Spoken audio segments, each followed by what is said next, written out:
আপনারা দেখছেন AGT live 24/7। आप देख रहे हैं AGT live 24/7। You are watching AGT Live 24/7.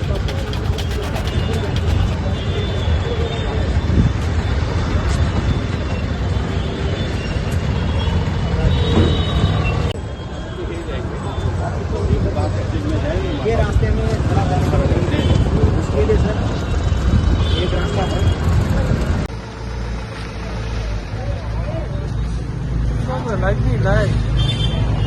আমাদের এডিশনাল কমিশনার মিহিরকান্তি গুবা, আমাদের এডিশনাল কমিশনার আছেন এবং আমাদের অন্যান্য আধিকারিকের আরক্ষা দপ্তর এবং আমরা বলবো যে পরিবহন দপ্তরকে সাহায্য পাচ্ছি, ট্রাফিক দপ্তর সহযোগিতা করছে। সার্বিকভাবে সারা শহরবাসী সারা রাজ্যবাসী চাইছেন আগরতলাকে সুন্দর পরিচ্ছন্ন করা, যানজট মুক্ত করা, যেটা আমাদের রাজ্যের মাননীয় মুখ্যমন্ত্রীও চেষ্টা করছেন, যে উনিও বলছেন যে শহরকে সুন্দর রাখার জন্য।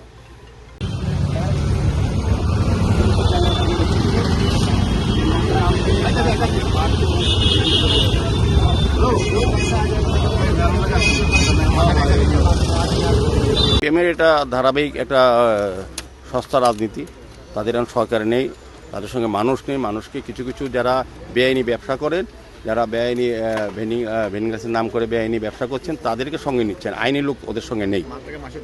সিপিএম পার্টিতে আইনি লোক নেই, বেআইনি লোককে এখন নেওয়া, কিছু লোক করা, এরকম তারা করে। তারা আপনি মনে করে দেই, এখানে তো ফ্লাইওভার যখন হয়েছিল, ওরালপুল, ইতিহাস এই আগরতলা শহর মানুষ জানে। এখানে কত হাজার ক্ষুদ্র ব্যবসায়ী ছিল, কতজন মানুষের বৈধ বাড়ি ছিল, না বলে বোলডোজার দিয়ে এদের মানিক দিয়ে কালকে মিছিল করেছিলেন। যখন দেখেছেন আমরা কেউ অফিসে নেই, ফাঁকা মাঠে যাওয়া চেষ্টা করে মানুষকে বলানো যে পৌর নিগম ঘেরাও করেছে। কিসের ঘেরাও? আসুক, কথা বলবো, বলার অধিকার থাকলে, সাহস থাকলে কথা বলবো আমরা। তো কাজেই ওদের ইতিহাস জানে, ওরা আগরতলা শহরে কোনো দিন কোনো পুনর্বাসন দেয়নি। বরং আমি বলবো যে সরকারের টাকা অপচয় করেছে, তাদের দলীয় ফান্ড স্ফীত করার জন্য বিভিন্ন মার্কেটগুলি করেছে, যেগুলি বিজ্ঞানসম্মত না, যেগুলি মানুষ এখন ব্যবহার করে না, যায় না। টাকাগুলি সরকারি টাকা, কেন্দ্রীয় সরকারের টাকা অর্থ অপচয় করেছে। আমাদের সরকার, আমাদের ডক্টর মানিক সাহের নেতৃত্বে আমাদের সরকার, আমাদের পৌর নিগম, স্মার্ট সিটি মিশন এবং পূর্ত দপ্তর, নগর দপ্তর, আগরতলা শহরবাসী সহ রাজ্যের সামগ্রিক উন্নয়নের সঙ্গে আগরতলা শহরের উন্নয়নের কাজ চলছে এবং মানুষের সঙ্গে কথা বলে। আজকে হাওড়া মার্কেট যেটা আমরা সরিয়ে দিয়েছি, আমাদের ব্যবসায়ীর সঙ্গে আগে কথা বলেছি, বলার পর তাদের সঙ্গে আলোচনা হয়েছে, তারা নিজেরা সম্মত হয়েছে, নিজেরাই অনেকটা কাজ সেরে ফেলেছে।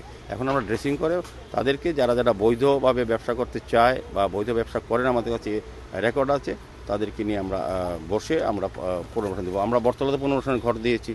আমরা যেখানে দেওয়া আছে, আমাদের ভেন্ডিং জোন করা আছে রবীন্দ্রভবনের উল্টো দিকে, পার্কিং জোন করা আছে।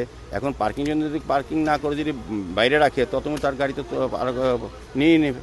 এবং যারা নির্দিষ্ট জায়গা, যেখানে ভেন্ডিং করার জায়গা, যেখানে লাইসেন্স আছে এবং সেই শর্ত অনুযায়ী যারা কাজ করছেন, তাদেরকে আমরা রেখে দিয়েছি। আমরা তো তৈরি করেছি আমাদের কেন্দ্রীয় সরকারের প্রকল্প, রাজ্য সরকারও, যে ক্ষুদ্র ব্যবসায়ীদের কাজ করার সুযোগ দেওয়া। সেক্ষেত্রে গভর্নমেন্ট স্কিম আছে, সেই স্কিম অনুযায়ী আমাদের এখন ভ্যান্ডার লাইসেন্স নামে কতিপয় নেতা যদি ব্যবসা করার জন্য এটা ব্যবহার করে আগরতলা শহরকে, এটা আগরতলা শহরবাসী মেনে নেবে না। শহরবাসীর দাবি এবং তাদের সমস্যার সমাধানে আমরা চিন্তা করি, প্ল্যানিংয়ের মাধ্যমে সমস্ত ব্যবস্থা করছি। কাজে এটার সঙ্গে দলীয় রাজনীতিভাবে অনেকেই বলবে, যারা দেউলিয়া, যাদের কোনো বিষয় নেই, প্রেস মিট করবে এবং যারা বেআইনিভাবে মদ বিক্রি, হাওড়া মার্কেটে যারা মদ বিক্রি করে, যারা আগরতলা শহরে বেআইনিভাবে রাস্তাতে মানুষের স্বাভাবিক অধিকারকে যারা ক্ষুণ্ণ করে, আমাদের সাধারণ পাবলিক কোথায় চলবে, কোথায় যাবে? ফুটপাত তো তাদের জন্য।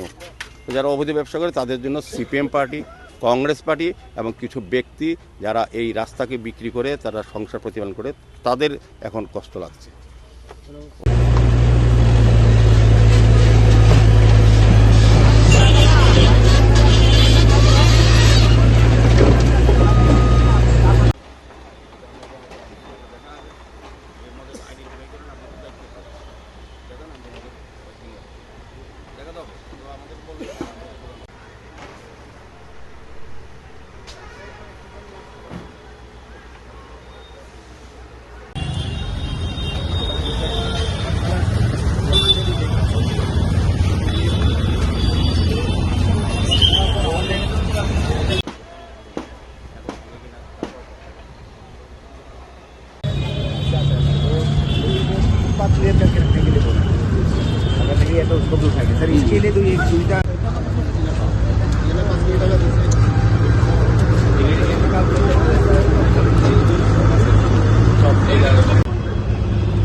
अभी सर इनका डेवलप करने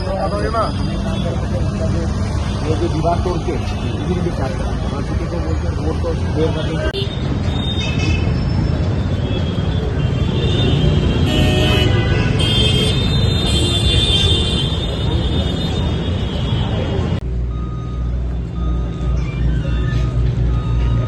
ये न्यूज कंटेंट देखने के लिए शुक्रिया। अगर आपका कोई सुझाव है तो हमें कमेंट कीजिए, सब्सक्राइब कीजिए AGT Live 24/7।